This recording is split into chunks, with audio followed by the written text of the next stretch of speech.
Hey, je reviens. Donc là, je voulais juste faire une petite vidéo en fait que je fais. Je l'ai refaite parce que j'ai eu depuis des petites nouvelles informations. En fait, cette vidéo est plutôt dans le sujet administratif, dans le domaine administratif. Si ce genre de vidéo t'intéresse, je te mettrai le lien dans la description de la playlist que j'ai faite à cet effet. Évidemment, il y a le chat qui arrive en même temps. Non, toi pas tout de suite. Hein? Va manger là. Non, non, tout de suite. Bref,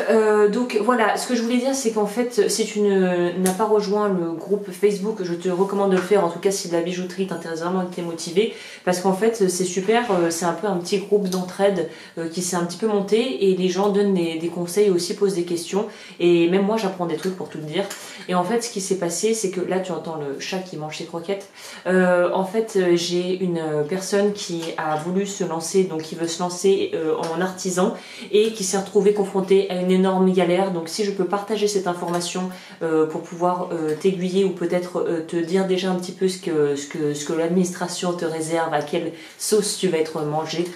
En fait, si tu souhaites devenir artisan, il faut que tu sois inscrit à la CMA, c'est-à-dire que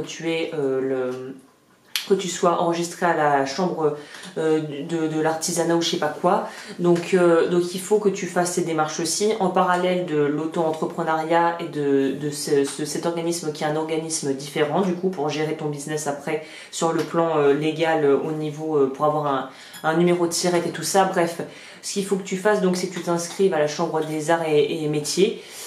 Et aussi tu vas te retrouver, puisqu'on travaille avec des métaux précieux, avec la nécessité de devoir faire passer par la douane pour pouvoir déclarer ton entreprise et ton activité surtout, et pour pouvoir après avoir des poinçons maîtres, ce qu'on appelle, pour pouvoir vraiment estampiller les pièces en métaux précieux pour que tu puisses les vendre et que tu sois en règle. Sauf que évidemment ça serait trop, déjà c'est chiant, mais ça serait trop facile si c'était que ça déjà, de faire toutes ces démarches qui prennent 3 plombes, et tout en plus que c'est assez coûteux. Parce que tu as un stage à faire si tu veux devenir artisan qui coûte au bas mot je crois 300 €, qui est obligatoire, et ça c'est un truc assez nouveau, enfin assez nouveau en tout cas,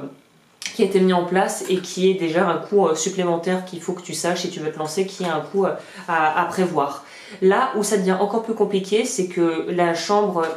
de ce que je viens de dire, de l'artisanat, de la CMA, c'est celle de ta région. Donc toutes les régions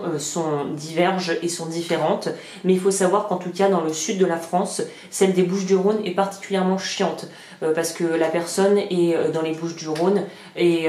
donc en fait ce qui se passe c'est que elle a fait toutes ces démarches, la CMA lui a dit que c'était ok parce qu'elle voulait bosser de chez elle, mais en fait dans son garage qui était accolé à sa résidence principale. Il s'avère que dans certains cas apparemment ça marche, il faut avoir un local qui soit dissocié de ton lieu de vie avec une entrée directe sur la rue, mais là apparemment en l'occurrence le garage ça n'a pas marché, les douanes ont refusé, donc la personne s'est retrouvée dans la grosse mouise pour être polie, et en plus elle avait commencé à faire toutes les démarches, donc ça a été un gros coup au moral aussi de voir qu'on lui refusait quelque chose que la CMA avait dit qui était ok. Donc ce que je te conseille vivement de faire, c'est non pas seulement de te fier à la CMA de ta région, mais de déjà prendre contact avec les douanes en amont, le service des douanes, pour pouvoir voir avec eux quels sont leurs prérequis, et s'il y a des choses que tu avais prévues qui ne vont peut-être pas le faire du tout, et pour t'éviter des mauvaises surprises, va aux douanes et contacte-les. L'autre chose à savoir, c'est que ça varie, comme je le disais, de région en région, et j'ai vu dans les commentaires que d'autres personnes qui sont dans d'autres régions de la France n'ont pas eu autant de problèmes et ont pu travailler de chez eux, sachant que ça ne doit pas être dans ton habitation, dans ton lieu de vie. Et c'est là où je reviens aussi à la finalité du truc, c'est les options, les ouvertures. Déjà, pour te donner peut-être un peu d'espoir, il y a des décrets qui vont sûrement passer d'ici janvier 2019 et au courant de l'année prochaine. J'y connais rien, moi je suis plus du tout là-dedans, mais je suis vaguement de loin aussi par rapport aux informations qui peuvent atterrir jusqu'à mes oreilles. Drôle de phrase. Bref, t'as compris. Et en fait, ce qui se passe, c'est qu'il va peut-être y avoir des changements, j'espère pour le mieux, j'espère que ça sera plus avantageux pour les artisans, évidemment, artisan power bien sûr, j'espère que ça sera plus avantageux pour ceux qui créent. Mais dans tous les cas, en attendant de voir ce qu'ils vont nous proposer, il faut savoir que tu as des options, heureusement, c'est-à-dire que dans les commentaires, en parlant, en échangeant, on a trouvé plusieurs options. Si tu te retrouves dans le cas de cette personne et que tu es là, au secours, attends, mais j'ai tout prévu, j'avais tout était prêt, je voulais bosser de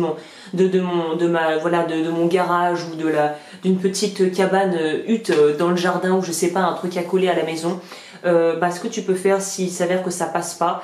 c'est déjà donc te renseigner auprès des douanes pour être sûr de ce que tu as le droit de faire ou pas le droit de faire et ne pas que te fier à ce que la CMA va dire. Et deuxièmement,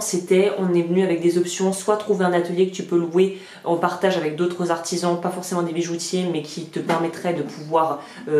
déclarer quelque chose de douane qui soit justifiable et qui soit faisable. Soit tu as l'option de demander de te rapprocher des établissements, soit des écoles, soit de professeurs qui donnent des cours de bijouterie et des associations peut-être qui font de la bijouterie, qui te permettraient d'avoir un local où travailler qui soit dédié à cet effet et donc de ce fait qui te permet de passer outre toutes ces problématiques que tu aurais si tu voulais bosser de chez toi. En tout cas voilà, de chez toi. La troisième option à laquelle on avait pensé, c'était sinon louer, comme je le disais, dans une école, essayer de trouver, parce que je crois que ça se fait, peut-être louer, je sais pas comment ça se passe, forcément c'est payant, mais de trouver une école qui est prête et qui prête par exemple ses logos, je suis fatiguée. Ces locaux le week-end ou le dimanche quand ils n'ont pas cours et où tu pourrais peut-être te renseigner si c'est ok pour pouvoir travailler chez eux. Donc s'ils seraient prêts entre guillemets à te prendre sous leur aile, ou en tout cas au niveau juridique, pouvoir te fournir les justificatifs qui te permettraient de travailler ou de finir tes pièces là-bas. Donc voilà, après pour ceux qui sont désespérés ou qui commencent à prendre peur en voyant cette vidéo en vidéo et qui ont commencé peut-être à faire leurs recherches, il faut savoir que les métaux non précieux, il y a beaucoup moins de restrictions parce que c'est non précieux. Donc si tu veux commencer, je te recommande pas forcément déjà d'être en règle parce qu'on va pas être dans l'illégalité et se manger après des prunes astronomiques, mais commencer avec du laiton et du bronze, on t'emmerdera pas autant je pense. Et aussi par rapport aux pierres précieuses, pour ceux qui se demanderaient, ça c'est absolument pas sous le joug de la douane, en tout cas il y a aucune restriction dont j'ai connaissance qui soit à partager avec les douanes, c'est que les métaux. Donc voilà, écoute, j'espère que cette petite vidéo aura pu être informative et que si tu es dans cette galère, tu vas pouvoir trouver, donc comme la personne, des solutions. Comme je dis, ça dépend vachement de ta région, donc renseigne-toi au préalable avant de vouloir te lancer dans quoi que ce soit parce que sinon ça va être très très galère. Donc voilà, et j'en profite aussi pour dire que après avoir fait un petit sondage entre guillemets, le prochain cours que je mettrai sur mon site web, donc le Thinkific, Agnès Bijouterie, thinkific.com, ça sera sur, on m'a demandé bagues, mais là j'en porte, c'est pas ce que je porte, mais je vais le faire pour la vidéo. Ce sont des sertissages de bagues, mais vraiment des trucs beaucoup plus raffinés, un petit peu dans l'esprit de ce qui est assez en vogue en ce moment. Pour ceux qui connaissent un peu Pomellato, la marque, c'est un peu ces idées de bagues qui sont assez fines et où la pierre est mise en avant. Donc il y aura encore du sertissage dans cette histoire et ça sera des sertis qui seront beaucoup plus fins. Donc je t'expliquerai comment je fais ce genre de travaux. Et il y aura peut-être ensuite un peu plus tard, s'en suivra un peu plus tard un autre cours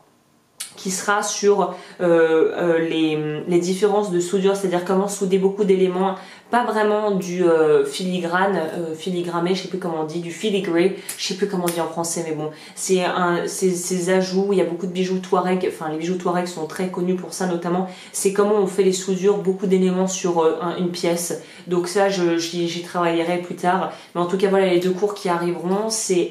petite bague sertie très fine et ensuite travaux un petit peu plus pour les niveaux intermédiaires, comment souder plusieurs éléments à une base de projet. Donc voilà, ça c'est les deux choses qui arriveront et j'en aurai peut-être aussi dans les tuyaux encore des trucs, mais on va essayer de pas trop s'éparpiller. Donc voilà les infos que j'ai à donner et je te dis à la prochaine.